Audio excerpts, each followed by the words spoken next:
To the point programme में आपका स्वागत है। आज हम बात करेंगे mRNA वैक्सीन के बारे में।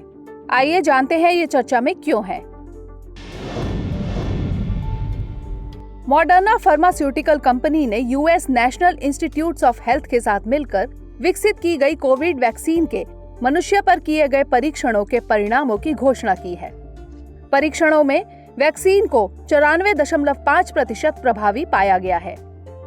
फाइजर फार्मास्यूटिकल कंपनी ने भी मनुष्य पर किए गए कोविड वैक्सीन के परीक्षणों को 95% प्रभावी पाया है। मॉडर्ना और फाइजर दोनों कंपनियों द्वारा विकसित कोविड वैक्सीन मैसेंजर आरएनए यानी mRNA तकनीकी पर आधारित हैं। आइए जानते हैं mRNA वैक्सीन के बारे में। संक्रामक बीमारियों की रोकथाम के लिए वैक्सीन का विकास आधुनिक चिकित्सा के क्षेत्र में किया जाने वाला महत्वपूर्ण कदम है।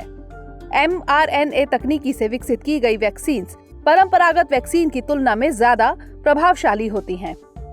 mRNA तकनीकी से विकसित की गई वैक्सीन कम समय में तैयार की जा सकती हैं और संक्रामक वाहकों की प्रतिलिपि बनाती हैं। ये शरीर की प्रतिरक्षा प्रणाली को प्रेरित करती हैं। mRNA वैक्सीन कोशिकाओं के प्रोटीन निर्माण की प्रक्रिया पर आधारित है। कोविड-19 वैक्सीन के निर्माण के लिए कोशिकाओं द्वारा कोरोना वायरस SARS-CoV-2 के स्पाइक प्रोटीन की पुनः रचना करने के लिए mRNA अणुओं की कोडिंग की जाती है।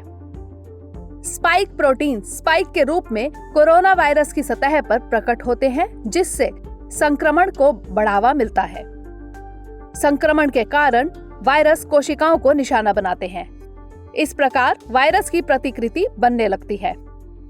mRNA तकनीकी पर आधारित कोरोना वायरस वैक्सीन शरीर में प्रवेश करते ही शरीर की कोशिकाओं को स्पाइक प्रोटीन की प्रतिलिपि के निर्माण के लिए निर्देश देना प्रारंभ करती है।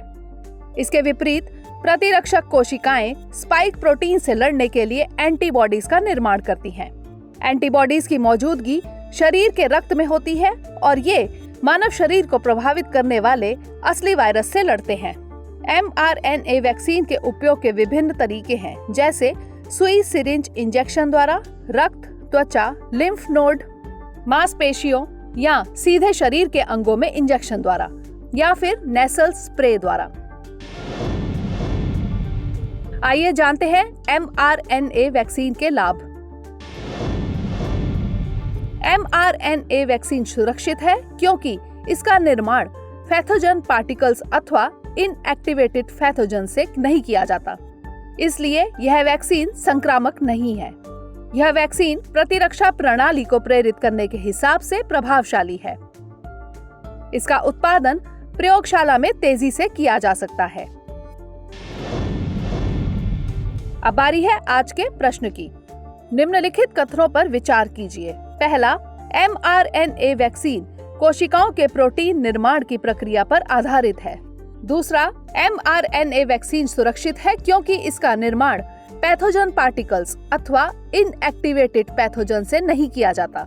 तीसरा, mRNA वैक्सीन संक्रामक होते हैं। उपर्युक्त में से कौन सा यहाँ से कथन सत्य है या फिर है? ए केवल 1, बी केवल 1 और 2, सी केवल 2 और 3 या फिर डी 1, 2 और 3? इसका उत्तर हमें कमेंट सेक्शन में जरूर भेजिएगा। अगले सेशन में किसी नए टॉपिक के साथ मिलेंगे, तब तक के लिए धन्यवाद।